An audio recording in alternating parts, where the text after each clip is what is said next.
They thought Claire Reynolds was at home crying. In reality, she was buying a $10,000 dress and hiring the best private investigator in the city. The young woman in scarlet red, clinging to Arthur Bennett's arm at the Grand Imperial Club, didn't know 3 crucial things. First, that Claire had orchestrated every detail for her to be there that night. Second, that the flash drive in Claire's Hermes bag contained photos of Lauren with 2 other married men in the last 6 months. And third, most importantly, that in 30 minutes, Lauren would leave that gala ball crying like a child, while Claire would become the legend the NYC high society would tell for the next 50 years. Arthur thought he was trading a boring wife for a luxury inflatable doll. Lauren thought she was conquering a Prince Charming. Neither of them imagined they had just awakened a queen. And queens don't forgive.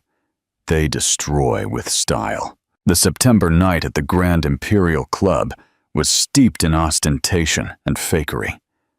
Baccarat crystal chandeliers cast a golden light over the main ballroom, where the cream of New York society gathered for the traditional gala ball of the Hope Foundation. The air conditioning kept the environment at a perfect temperature, in stark contrast to the suffocating heat of hypocrisy that hung among the guests. Arthur Bennett adjusted the cuff of his Italian silk shirt for the 3rd time in 5 minutes. At 38, the real estate entrepreneur had built an empire that guaranteed him a constant presence in society columns. But on that specific night, he felt particularly anxious. Not because of the importance of the event. After all, he had attended dozens of similar balls, but because of the company he had chosen to bring. Lauren Campbell glided through the ballroom as if she owned the place. At 29, the young woman flaunted a more striking, artificial beauty, with platinum blonde hair falling in perfect waves over bare shoulders, enhanced by the scarlet red Valentino dress Arthur had bought especially for the occasion.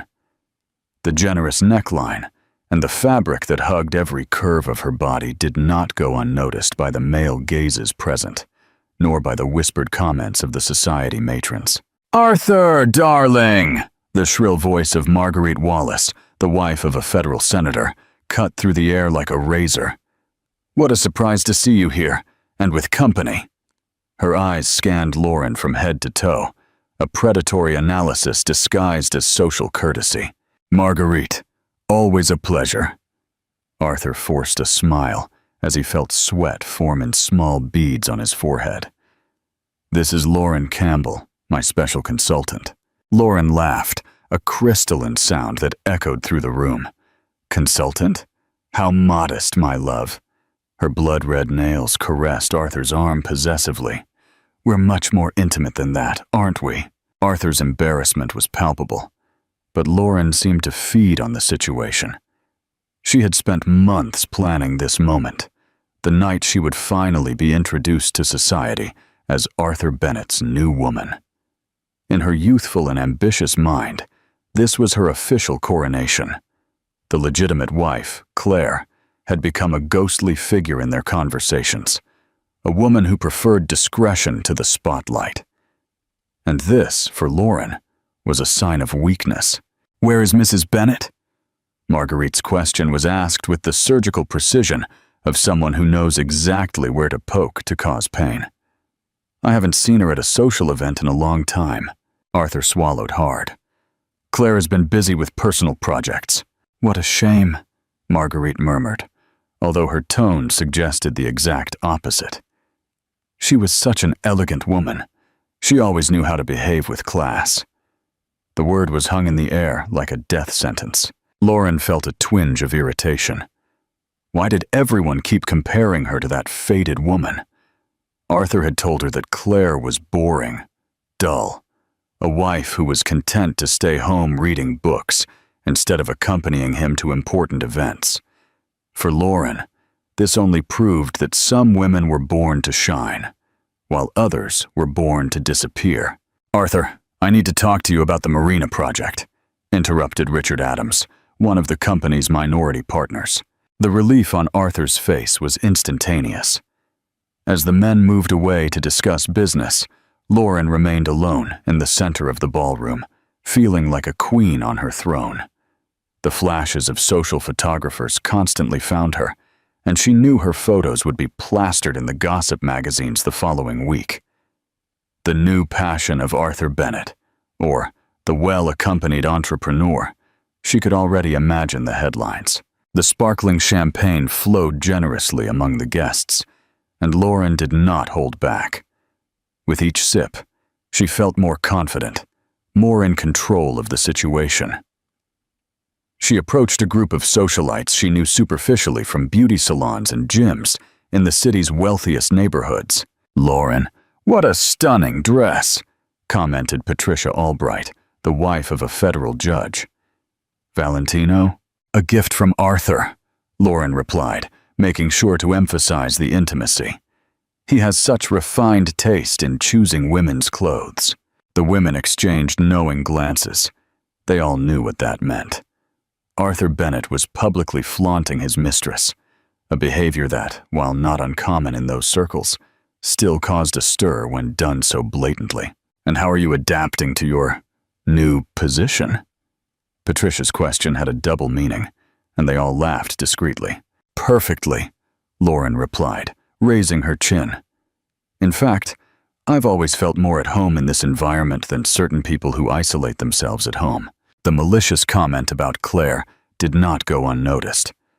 The women present knew well the unwritten code of high society.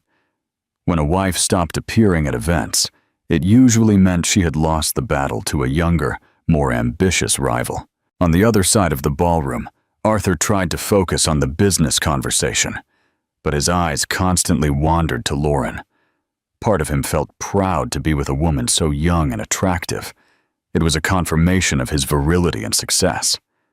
Another part, however, began to question the wisdom of so openly exposing his extramarital relationship. "She's pretty," commented Richard, following Arthur's gaze.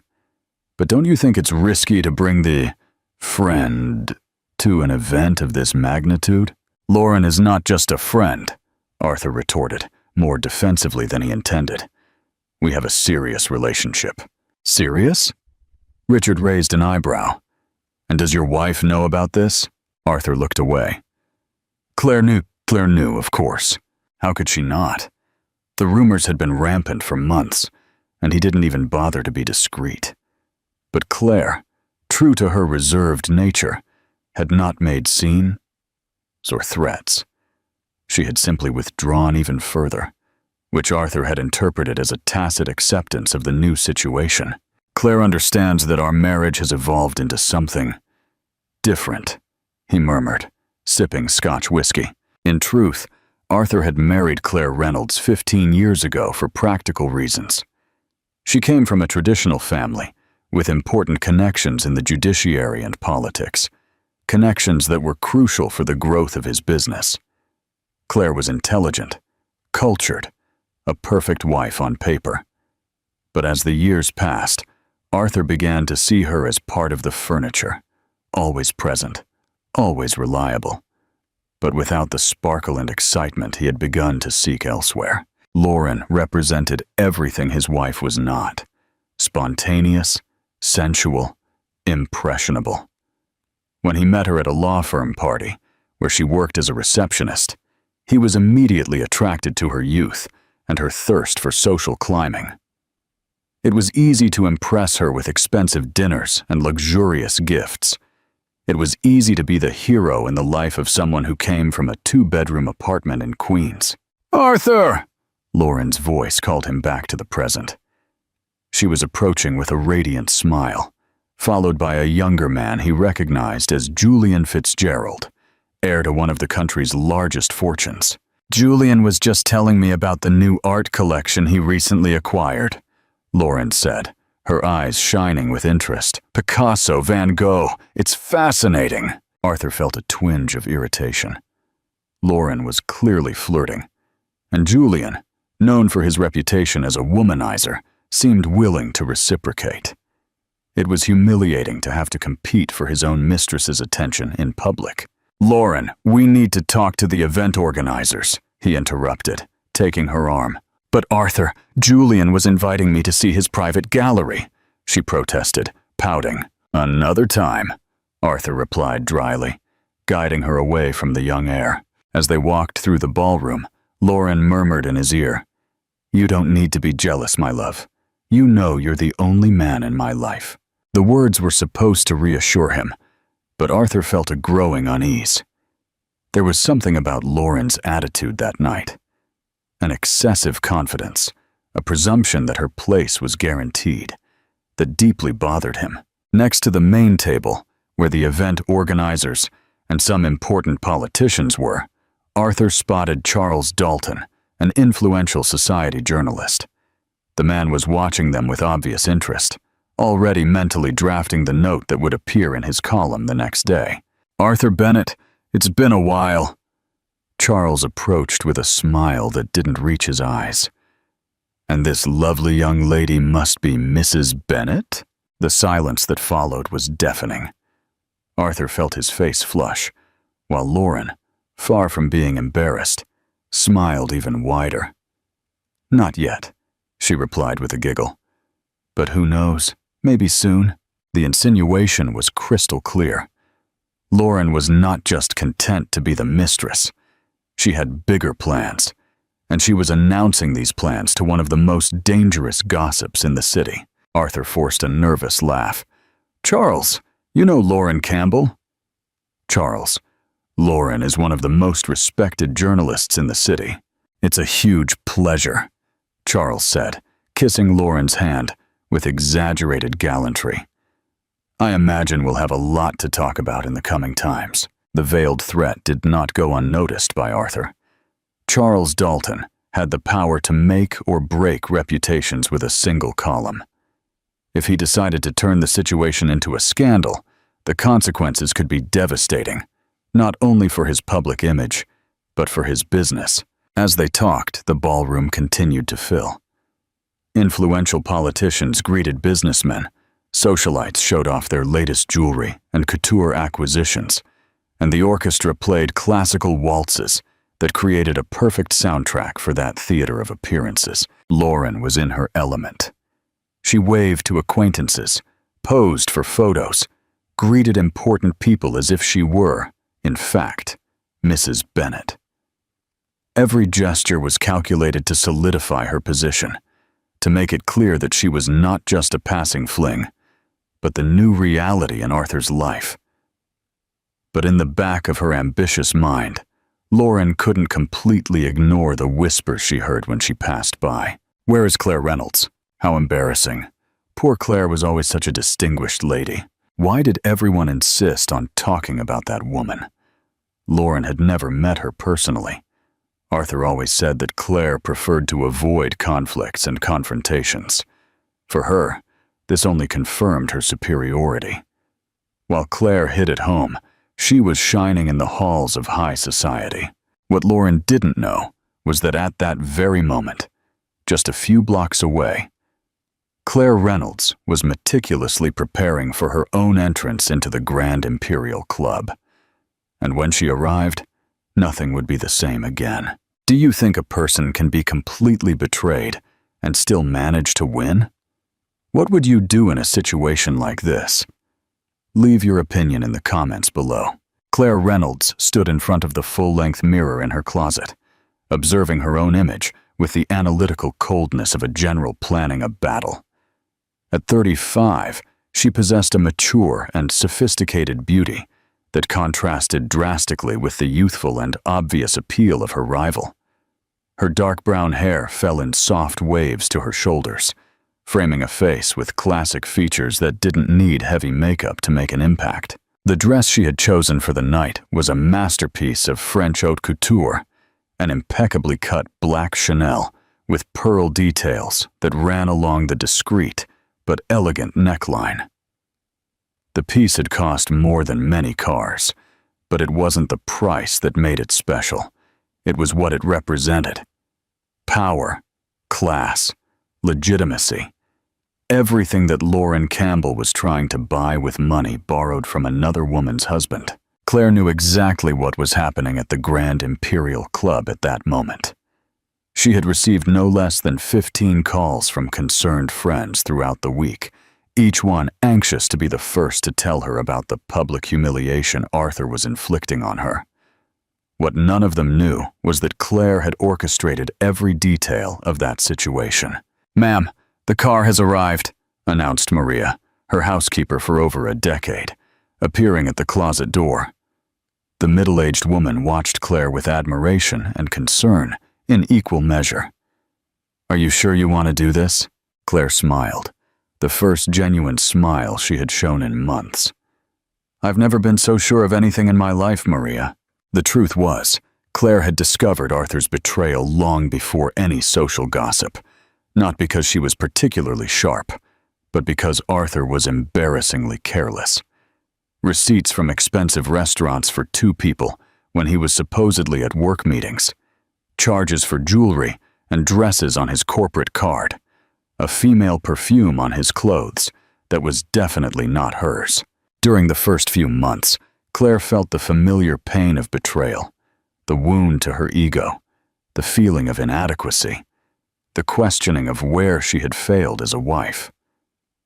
But then, on a particularly melancholic Tuesday afternoon, something changed. She was flipping through a wedding photo album when she came across an image of herself on the day of the ceremony. In that photo, she radiated a light that had been lost over the years of marriage. It was at that moment that Claire understood a liberating truth. She hadn't lost Arthur to Lauren because she had failed as a wife. She had lost Arthur because he had failed as a man. From this epiphany, Claire began to plan. Not a vulgar and emotional revenge, but a cold and surgical strategy that would not only expose the couple's charade, but also guarantee her the freedom she had unconsciously desired for years. For the next 6 months, Claire watched.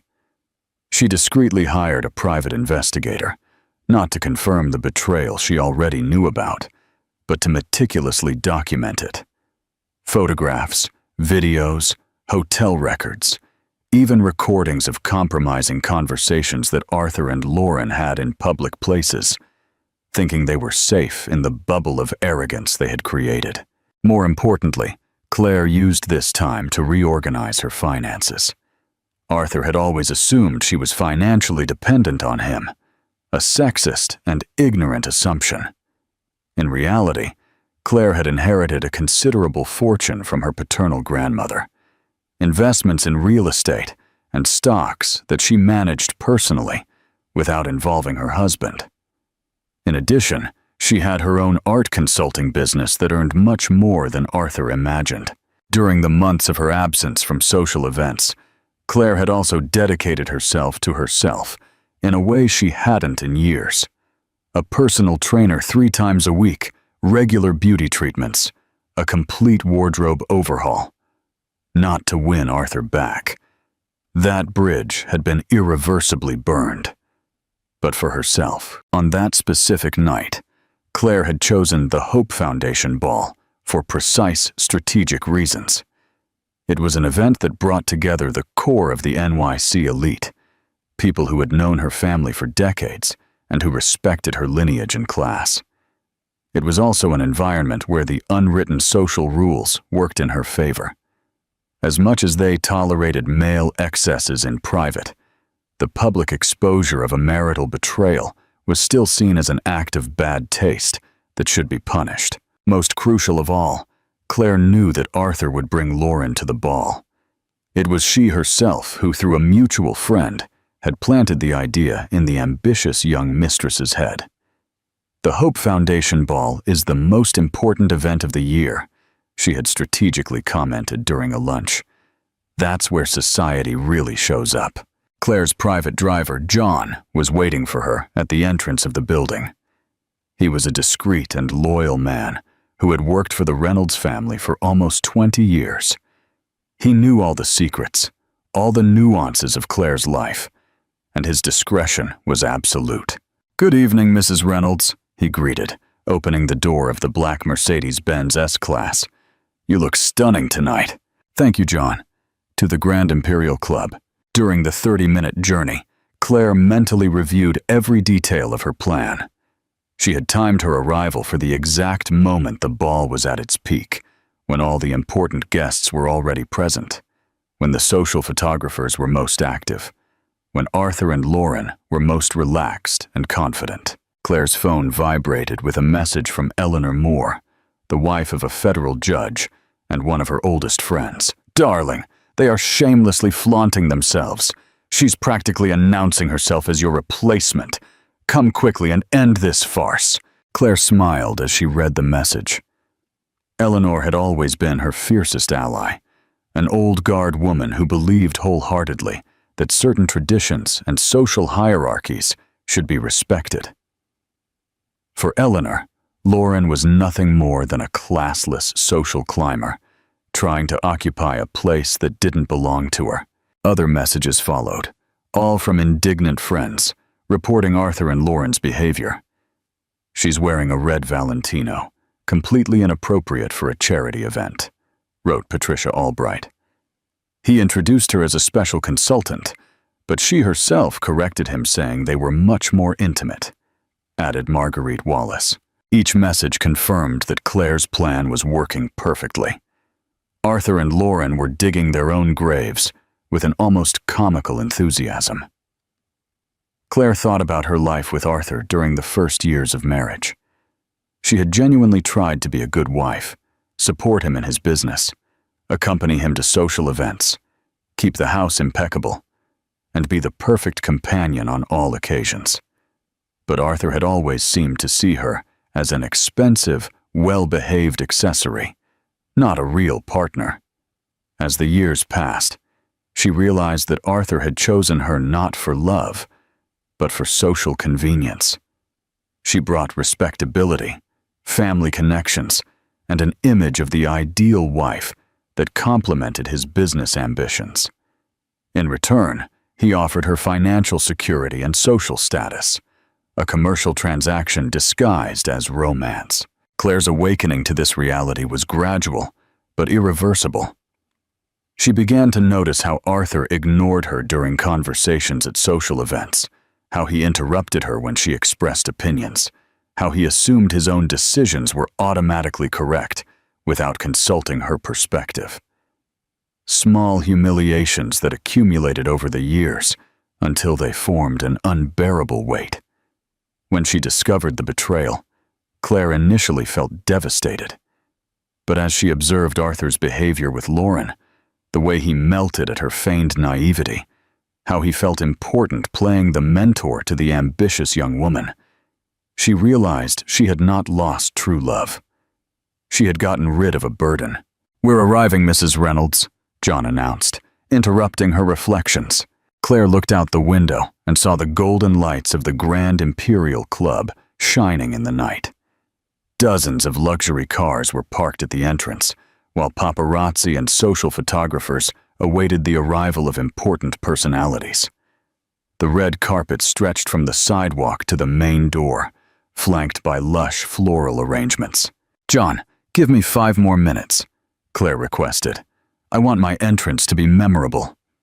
She opened her Hermès bag and checked the contents one last time. In addition to the usual items, lipstick, compact powder, wallet, there was a discreet flash drive containing all the documents and evidence she had collected on Arthur and Lauren. She didn't plan to use it that night, but it was always good to have a trump card up her sleeve. Claire also carried something much more powerful than any physical evidence: the absolute certainty that she was doing the right thing. For 15 years, she had been the perfect, discreet wife who solved problems without making waves. Tonight, she would be the exact opposite. Her phone vibrated once more. It was a message from Charles Dalton, the social journalist. "Claire, darling, I heard you're coming to the ball. That's great. I missed your elegance at these events. See you inside." Perfect. Charles was clearly setting the stage for an epic confrontation between wife and mistress. Like all good gossip journalists, he could sense the drama in the air and wanted to make sure he had a front row seat when everything exploded. "Now, John, it's showtime." The driver smiled through the rearview mirror. He had seen Claire grow from a shy young woman into a powerful one, and knew that this night would be historic. When the Mercedes stopped in front of the Grand Imperial Club, a murmur spread among the photographers. Claire Reynolds had become a mysterious figure in recent months. Her absence from social events had generated speculation and conspiracy theories. Now, her reappearance promised answers. John got out of the car and calmly walked to the back door. The silence was almost palpable. Even the most experienced paparazzi knew they were about to witness something extraordinary. When the door opened and Claire placed her foot on the red carpet, there was a moment of suspended time. She was radiant in a way no one remembered seeing before, more confident, more imposing, more genuinely powerful. The flashes went off in a frantic sequence as Claire walked slowly toward the entrance. Each step was calculated. Each movement was a statement. She greeted the photographers with graceful waves, but did not stop for interviews. There was more important work to be done. At the club entrance, the doorman greeted her with an almost feudal bow. "Mrs. Reynolds, what an honor to have you back with us." "The pleasure is mine, Roberto. A beautiful night, isn't it?" As she walked through the club's corridors toward the main ballroom, Claire could hear the murmur of the crowd inside. Music, laughter, lively conversations, the sound of people who had no idea that their lives were about to be turned upside down. She stopped in front of the ballroom's double doors, adjusted her pearl necklace one last time, and took a deep breath. On the other side of those doors were Arthur and Lauren, probably still basking in the attention they were receiving, still believing they had conquered something important. They had no idea that the true queen had arrived to reclaim her throne. What would you do in a situation like this? Do you believe revenge can be an act of elegance? Let us know your opinion in the comments. The ballroom of the Grand Imperial Club was at its peak when Claire Reynolds made her entrance. The orchestra was playing a Strauss waltz. Couples danced elegantly in the center of the ballroom, and the buzz of conversations created a symphony of well-mannered civility. Crystal chandeliers cast golden light on the impeccable gowns and tuxedos, creating an atmosphere of refined opulence. Arthur was near the bar, laughing loudly at a joke Richard Adams had just told, when the first whisper reached his ears. "Claire has arrived." The smile froze on his face. He turned slowly, searching for the familiar figure of his wife, but he couldn't find her in the crowd. A part of his brain still hoped it was a rumor, that someone had mistaken a brunette in a black dress for Claire. "Arthur," Eleanor Moore's voice sounded behind him like the harbinger of a storm. "Your wife looks stunning tonight." He turned and saw Eleanor with a smile that didn't reach her eyes, the kind of smile that high society women wore when they were about to witness the public humiliation of someone they considered deserving. It was then that he saw her. Claire was entering the main ballroom with the serenity of a queen returning to her palace after a long exile. There was something different about her, an aura of power and self-confidence that Arthur didn't remember ever seeing before. The black Chanel dress hugged her silhouette with mathematical elegance. The pearls on her neck caught the light in a hypnotic way, and her brown hair shone like polished silk. But the most impressive thing was her posture. Claire didn't walk. She glided. Each movement was deliberate, each gesture calculated for maximum impact. And wherever she passed, conversations ceased, gazes turned, and a respectful silence spread like ripples in a pond. Arthur felt his mouth go dry. In 15 years of marriage, he had never seen Claire command a room like that. It was as if she had transformed from a supporting character into the protagonist of her own life. On the other side of the ballroom, Lauren was telling an anecdote to a group of businessmen's wives when she noticed that her audience had become distracted. They were all staring at something or someone behind her. "What's happening?" she asked, turning to follow the direction of their gazes. And then she saw her too. Lauren had often imagined what her first meeting with Arthur's legitimate wife would be like. In her fantasies, Claire would be a faded woman, visibly aged, clearly inferior in every way that mattered. The reality was a brutal shock. The woman walking towards her radiated a natural elegance that no amount of money could buy. There was something almost aristocratic about her posture, an innate class that made Lauren suddenly feel like a child playing dress-up in her mother's clothes. Claire greeted the guests with the perfect grace of someone born into that world. A kiss on the cheek from Marguerite Wallace, a warm handshake with the federal senator, a kind word for the judge's wife.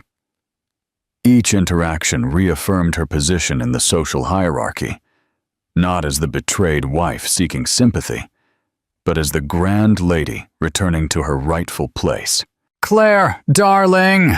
Patricia Albright's voice cut through the air like a crystal bell. The judge's wife approached with open arms, clearly moved to see her friend after months of absence. "What immense joy to have you back. I missed you so much." The hug between the two women was warm and genuine, in stark contrast to the artificial displays of affection that characterized most interactions in that environment. Lauren watched the scene with growing discomfort, realizing for the first time that Claire was not just Arthur's wife. She was a respected and beloved figure in her own right in that society. "Patricia, you are radiant as always," Claire replied, her melodious voice carrying a tone of genuine affection. "How are you, Roberto? I heard the appointment to the Supreme Court was confirmed." Yes, we're very happy. But tell me about you. Where have you been hiding all these months? You were so missed." Claire smiled with mysterious elegance. "I was taking care of some personal matters. Sometimes a woman needs time to reorganize her priorities." The answer was diplomatically vague, but loaded with subtext that did not go unnoticed by the women present. They all knew about the situation with Arthur and Lauren, and now they were beginning to understand that Claire's absence from social events had not been due to humiliation or despair, but to strategy. While Claire was talking, Arthur remained paralyzed near the bar. Part of him wanted to approach, greet her as if nothing had changed, maintain the facade of a harmonious marriage they had always presented in public. Another part, the cowardly and guilty part, just wanted to disappear. The decision was made by Lauren. The young woman, driven by a toxic mix of jealousy, insecurity, and youthful arrogance, decided that she would not be overshadowed by an older woman, no matter how elegant she was. After all, she was the one with Arthur now. She was the one who wore the expensive gifts, who occupied his bed, who had future plans with him. "Arthur," she whispered, pulling him by the arm. "Let's go greet your wife. It's the polite thing to do." Arthur swallowed hard. "Lauren, maybe this isn't the best time." "Nonsense," she retorted, already walking toward the group around Claire. "We're all civilized adults here." Lauren didn't realize she was about to make the most catastrophic mistake of her young life. In her limited mind, this would be the moment of her official coronation, when she would present herself as Arthur's new woman in front of the previous wife, definitively establishing the new hierarchical order. Claire saw the couple's approach long before they got close. Her eyes met Arthur's for a brief moment, and he visibly cringed under her gaze. It was as if she could see right through him, seeing all the guilt, all the embarrassment, all the cowardice he carried. "Claire." Arthur forced a smile as he got close to the group. His voice came out higher-pitched than he intended. What a surprise to see you here." The silence that followed was deafening. All nearby conversations ceased. All eyes turned to the trio, and even the orchestra seemed to lower its volume. It was as if the entire ballroom was holding its breath, waiting for what would happen next. Claire looked at Arthur for a long moment, her expression perfectly serene. When she finally spoke, her voice had the sharp coldness of tempered steel. "Arthur, what an interesting coincidence. I thought you were in Los Angeles this week. An important meeting with investors. Isn't that what you said?" The lie was exposed with surgical elegance. Arthur had invented that excuse to explain his absence from home in recent days, when, in fact, he was at a luxury hotel with Lauren, preparing for the ball. Now, confronted with his own dishonesty in public, he stammered, The meeting was cancelled at the last minute." "What a shame," Claire murmured, her tone suggesting the exact opposite. "Well, at least you didn't miss an event as important as this one." It was then that Lauren decided to intervene. The young woman, misinterpreting the moment, and thinking that Claire was being submissive by not directly confronting the situation, took a step forward with a smile that was meant to be sympathetic, but sounded condescending. "You must be Claire," she said, extending a hand with perfectly manicured red nails.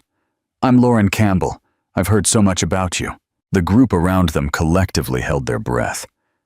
It was a moment of such palpable tension that even the most distant guests began to discreetly approach, sensing that something extraordinary was about to happen. Claire looked at Lauren's outstretched hand for a moment that seemed eternal. Then, with a smile that didn't reach her eyes, she greeted her delicately. "Lauren, yes, I've also heard a lot about you." The phrase was uttered with such elegance that it took a few seconds for Lauren to realize the poison contained within it.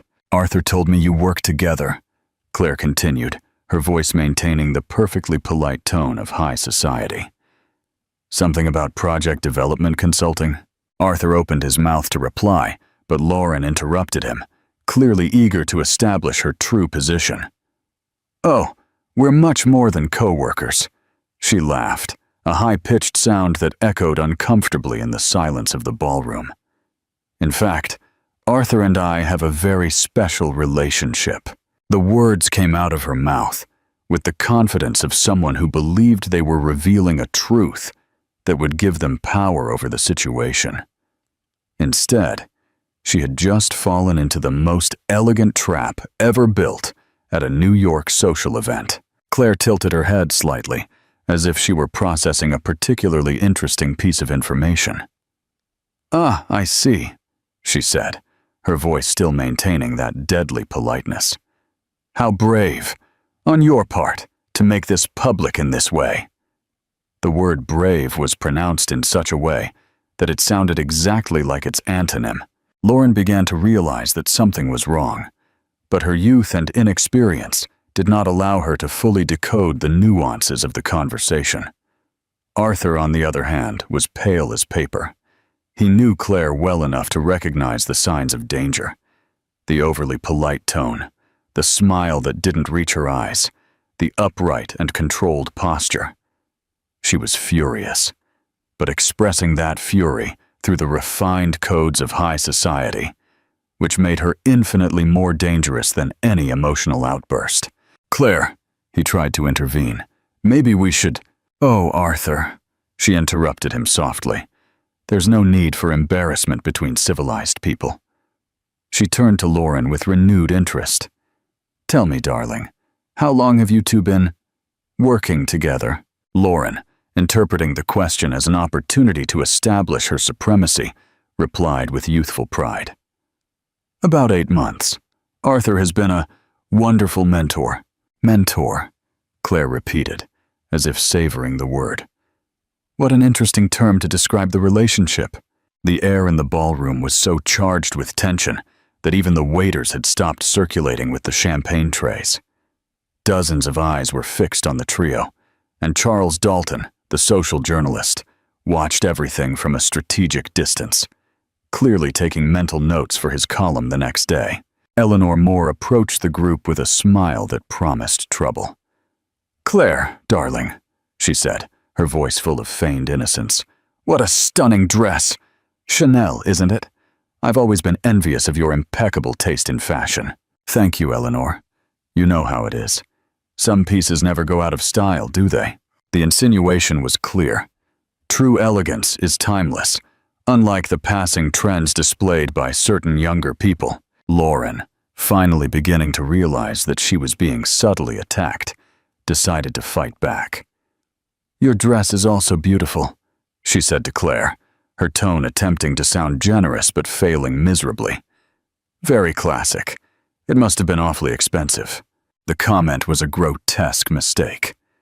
To suggest that Claire cared about the price of her clothes, or worse, that she needed to justify her spending, was a demonstration of a lack of class that made several women present gasp in shock. Claire smiled, this time a truly dangerous smile. "My dear," she said, her voice soft as velvet but sharp as a razor, "when you have true class, the price becomes irrelevant.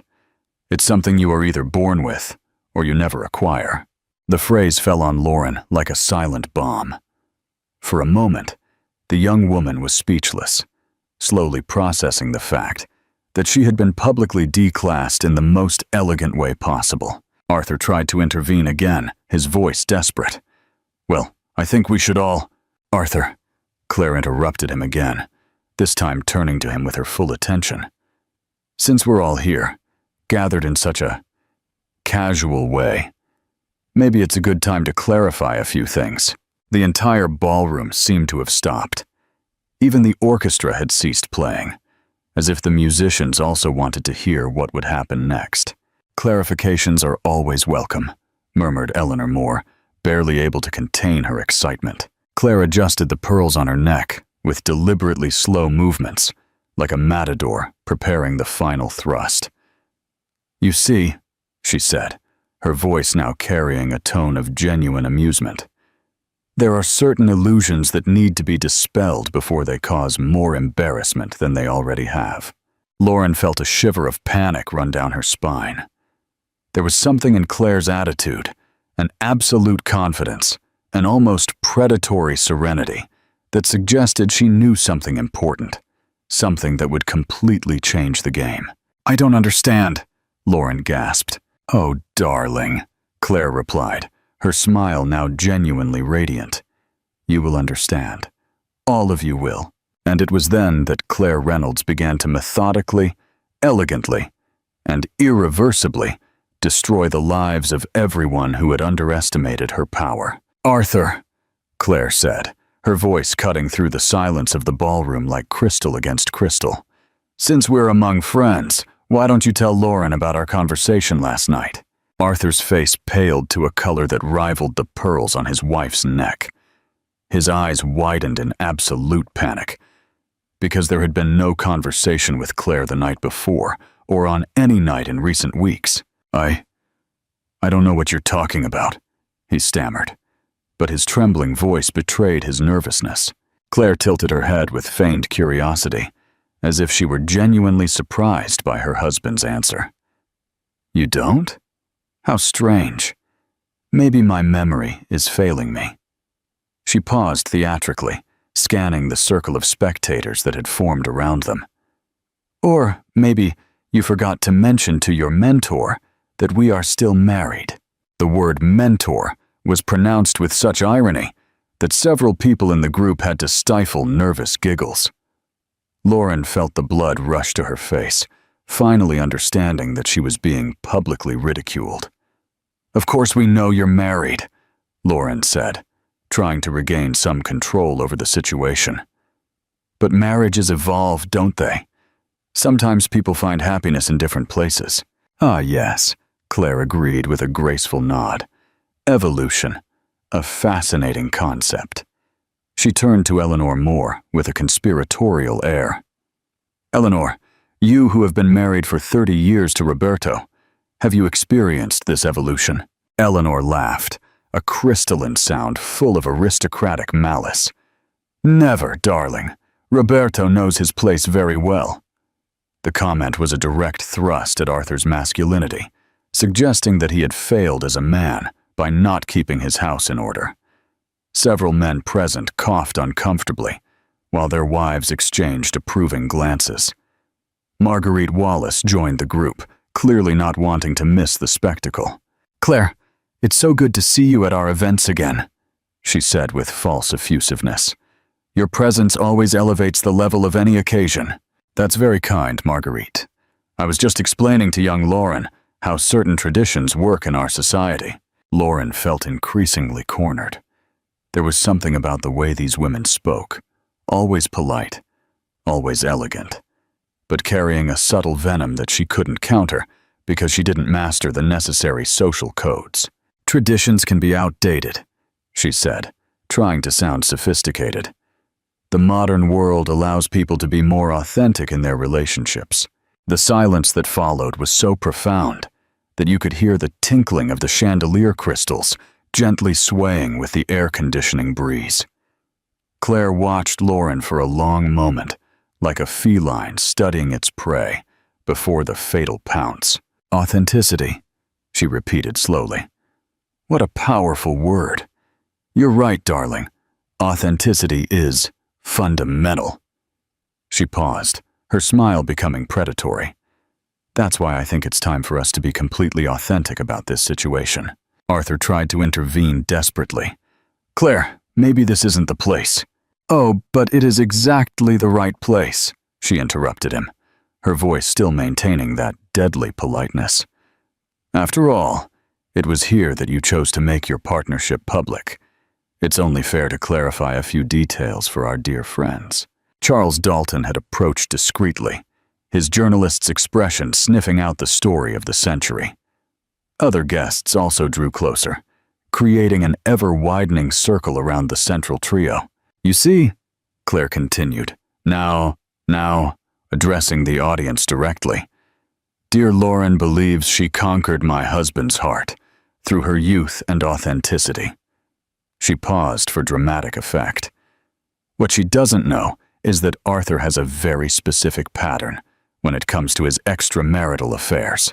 Lauren's eyes widened, suddenly realizing she was about to discover something devastating. "A pattern?" asked Eleanor, clearly enjoying herself. "Oh, yes. Young, ambitious women from humble backgrounds who are easily dazzled by expensive gifts and promises of social climbing." Claire enumerated the characteristics with the precision of a scientist cataloging specimens. "In the last 15 years, there have been at least, 6 of them." The number fell on Lauren like a hammer. She wasn't special. She wasn't unique. She was just the most recent in a long line of temporary replacements. Arthur was clearly desperate. "Claire, please." "Oh, Arthur, don't be modest," she said with false admiration. "You have a special talent for finding these girls, always with the same profile. Receptionists, secretaries, hostesses, impressionable young women who confuse male attention with true love." Patricia Albright couldn't hold back a giggle. "And what happened to the other 5, darling?" "Well," Claire replied, as if she were telling a funny anecdote at a tea party, "some were discreetly dismissed when they started making inconvenient demands. Others found out for themselves that they weren't as special as they imagined. 1 or 2 even managed advantageous marriages to more available men." Lauren felt the world spinning around her. Everything she had believed about her relationship with Arthur, its uniqueness, their future plans, her privileged position, was crumbling like a house of cards. "But the thing is," Claire continued, now speaking directly to Lauren, "you made a mistake that none of the others made." "What mistake?"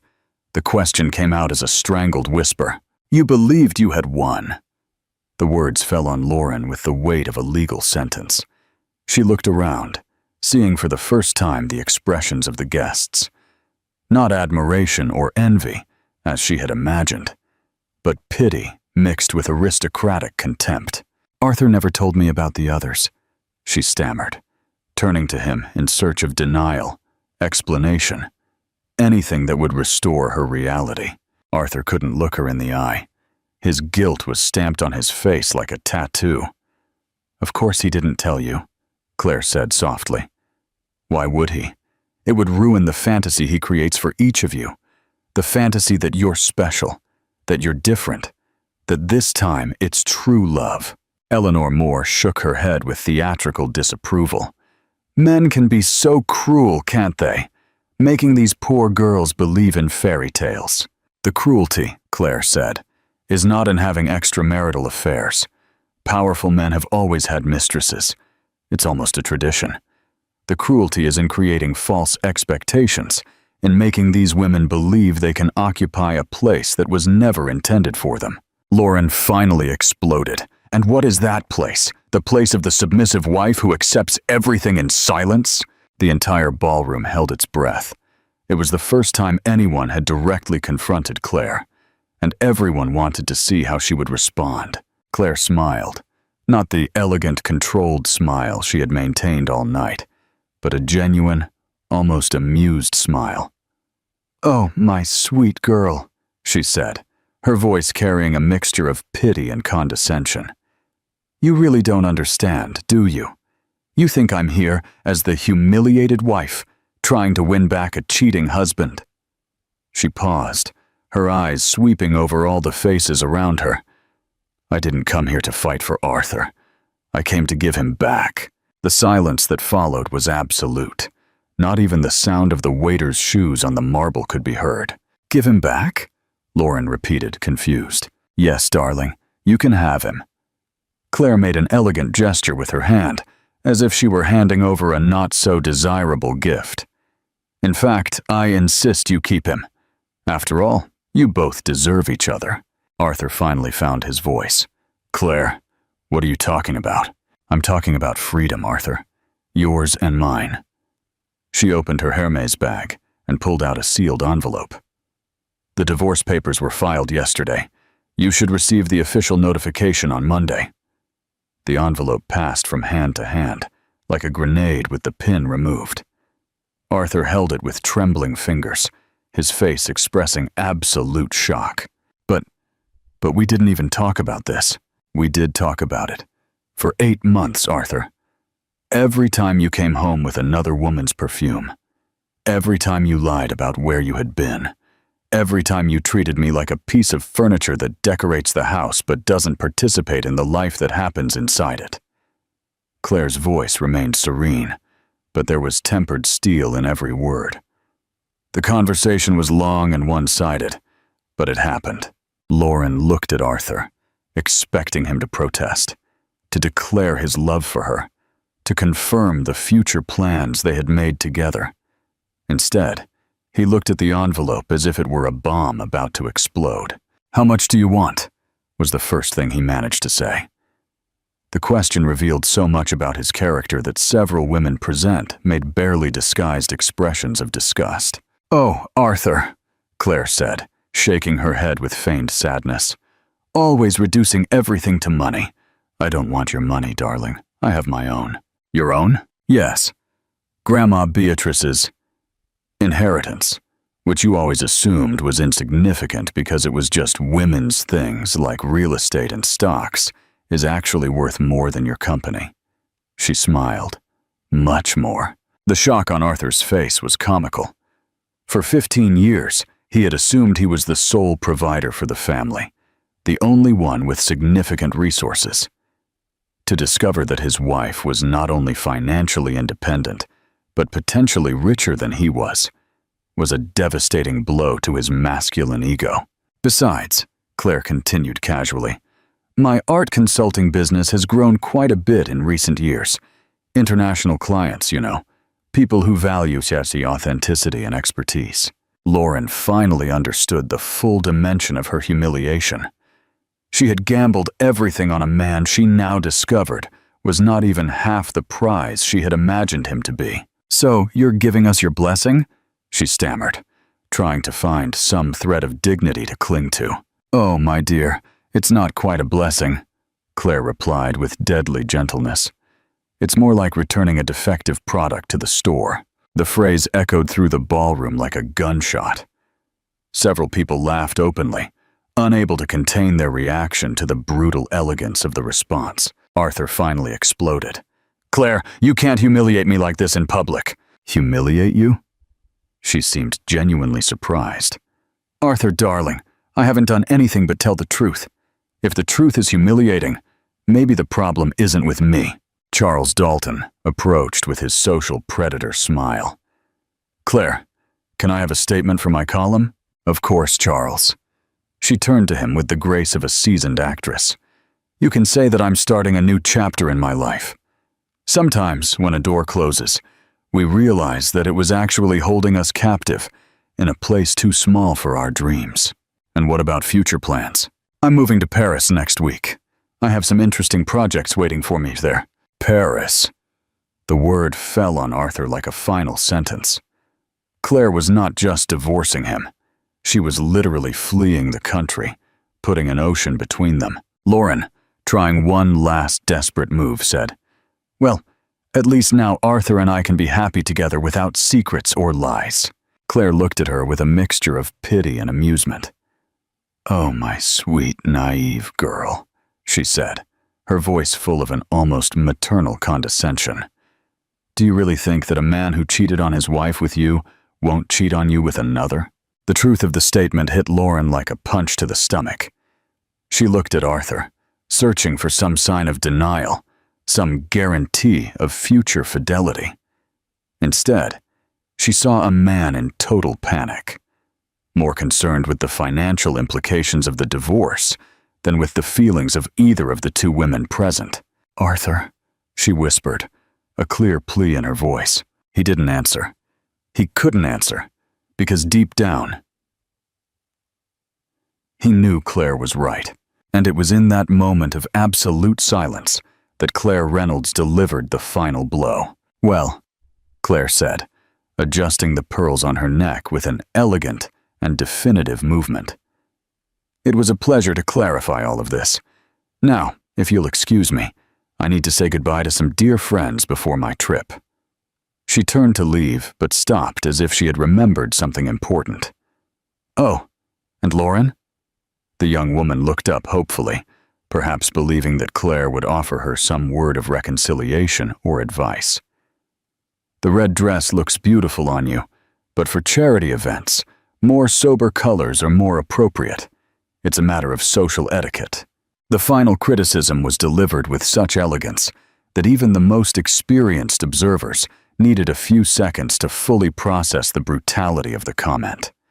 Claire had just given a lesson in etiquette in the middle of a public humiliation, definitively establishing the social hierarchy between them. Lauren stood still, paralyzed by shame, while Claire walked away gracefully. Arthur remained beside her, but it was obvious to everyone that he was in the state of shock, still processing the speed with which his life had fallen apart. Charles Dalton watched the scene with the sharp gaze of someone who had just witnessed the social story of the year. He was already mentally drafting the headline, "The Elegant Revenge: How Claire Reynolds Turned Humiliation into Triumph at the Most Talked About Ball of the Season." As Claire circulated through the ballroom, saying goodbye to guests, each conversation reaffirmed her position as the true winner of the night. Eleanor Moore hugged her warmly. "Darling, you were masterful. I've never seen anyone maintain so much class in such a delicate situation." "Thank you, Eleanor. Sometimes elegance is the best revenge." Patricia Albright joined the group. "Paris, how romantic. Do you have specific plans there?" "As a matter of fact, I do." Claire's eyes sparkled with genuine enthusiasm. "I've been invited to be an art consultant for a very prestigious gallery in the 16th arrondissement. And there are other interesting possibilities as well." The mysterious smile on her face suggested that there was much more to the story, but Claire was not inclined to give out details.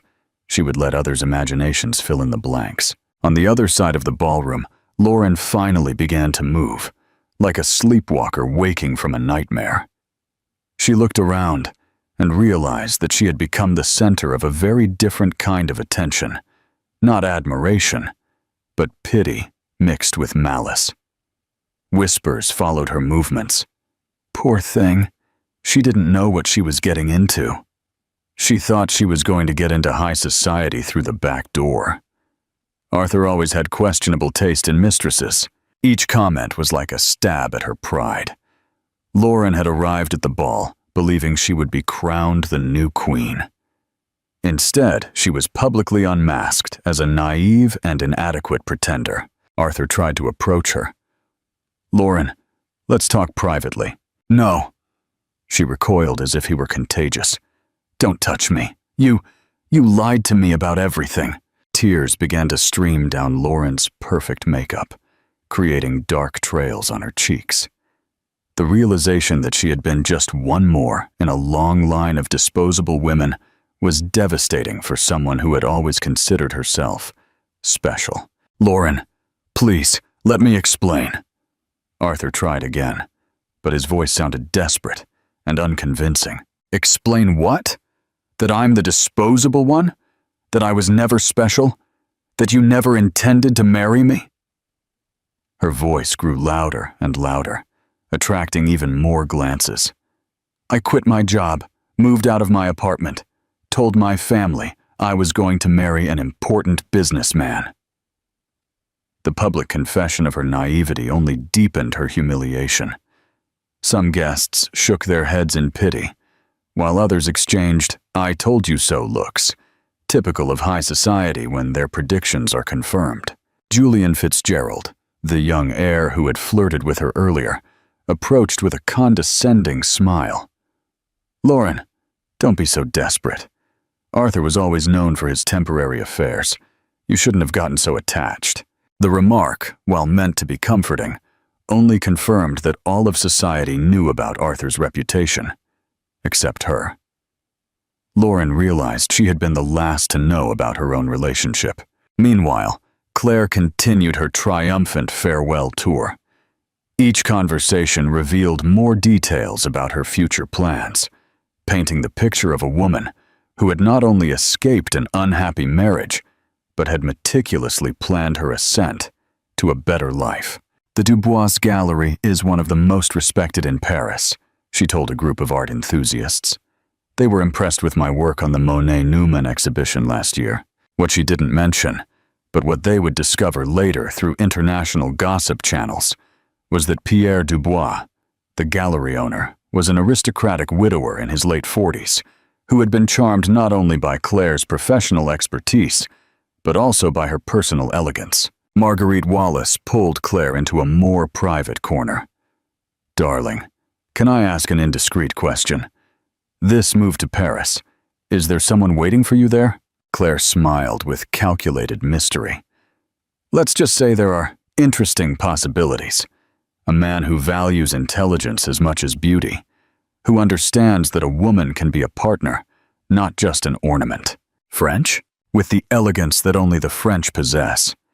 And," she lowered her voice conspiratorially, "with resources that make Arthur's business look like a corner bazaar." Marguerite was delighted. "Darling, you are simply inspirational. To turn betrayal into liberation, humiliation into triumph, is a work of art."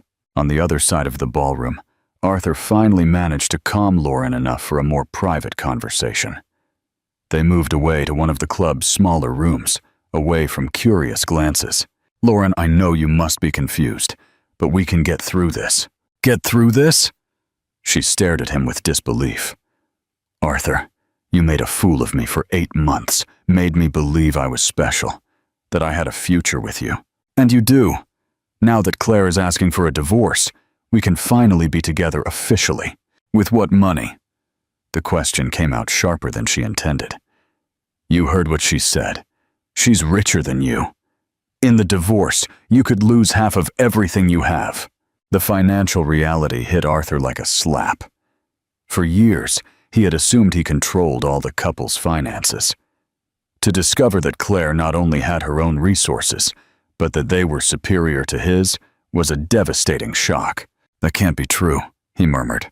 "The stocks, the real estate, they're just family inheritances. Inheritances that are worth more than your company." Lauren was beginning to see Arthur for who he really was. Not the successful, powerful businessman she had imagined, but a middle-aged man who had just discovered his wife was his most valuable asset. And he had lost her. At that moment, Charles Dalton appeared at the door of the room. "Arthur, can I have a word for my column tomorrow?" "There's nothing to comment on," Arthur replied dryly. "Oh, but there is. The most elegant wife in New York society announcing her move to Paris. One of the most civilized divorces I've ever witnessed. It's a fascinating story." Charles wasn't really asking for permission. He was informing them that the story would be published with or without Arthur's cooperation. "And you, Lauren?" Charles turned to her with journalistic interest. "Any comment on the evening's events?" Lauren looked at Arthur, expecting him to defend her, to publicly declare their future plans together. Instead, he seemed to shrink even more, clearly unwilling to commit publicly to her after the night's disaster. The lack of support was the last straw. Lauren realized she had lost not only the battle against Claire, but also any chance of a future with Arthur. He was too cowardly to defend her when she needed it, too weak to take responsibility for his own actions. "My only comment," she said, straightening her shoulders with a newfound dignity, "is that some life lessons are too expensive to be worth it." With those words, Lauren left the room, leaving Arthur alone with Charles Dalton and the weight of his own choices. 3 years later, Paris. The apartment in the 16th arrondissement had a view of the Eiffel Tower and was decorated with a perfect combination of French elegance and Brazilian sophistication. Claire Reynolds, now Claire Dubois, was sitting on the terrace, drinking coffee while watching her 2-year-old twins, Henry and Beatrice, play in the private garden. Pierre Dubois entered the terrace carrying a tray with fresh croissants and the morning newspaper. "Mon amour," he said, gently kissing Claire's forehead. "There's an interesting article here about the United States." Claire smiled, accepting the cup of coffee he offered her. At 38, she radiated a happiness she had never experienced during her 15 years of marriage to Arthur. Pierre was not just a better husband. He was a true partner, someone who respected her intelligence and ambition as much as he admired her beauty. "What kind of article?" "About corporate bankruptcies. It seems a real estate developer called Bennett Ventures closed its doors last month." "Arthur?" "Apparently. The article mentions poor financial management and lawsuits. The owner, Arthur Bennett, is being investigated for tax irregularities." Claire felt no pleasure at the news. That phase of her life was completely over. But there was a certain poetic justice in the fact that Arthur, who had always considered himself financially superior to her, had lost everything due to his own incompetence. "And the young woman he was with that night at the Grand Imperial Club?" asked Pierre, who knew the whole story. "Lauren." Claire thought for a moment. "I heard she married a dentist in Connecticut. Apparently she learned her lesson about not betting on losing horses." Pierre laughed, a rich, warm sound that echoed across the terrace. "You're terrible, my darling, but it's poetic justice, as we say." Henry ran to the table, speaking an adorable mix of English and French. "Mommy, look! I picked a flower for you!" Claire picked up her son, accepting the small daisy he had picked in the garden. Beatrice soon joined them, demanding equal attention. "Mes petits trésors," Pierre murmured, watching the scene with obvious adoration. This was the life Claire had built for herself, not as revenge against Arthur, but as a reward for her own courage. She had transformed betrayal into liberation, humiliation into opportunity, and an ending into a new beginning. The Dubois Gallery had become one of the most prestigious in Paris under her curatorship, and she was expecting her 3rd child, a girl they would name Sophia, in honor of the grandmother who had left her the inheritance that made her independence possible. As she watched her children play in the Parisian garden, Claire reflected on the night at the Grand Imperial Club 3 years ago. She had planned every detail of that public humiliation, but now she realized that the true victory had not been destroying Arthur and Lauren that night. The true victory was this: a life built on her own terms, with a man who loved her completely, children who filled her heart, and a career that fulfilled her soul. In the end, Claire Reynolds had discovered that the best revenge is not the destruction of your enemies, but the construction of a life so spectacular that it makes everything they did to try to diminish you irrelevant.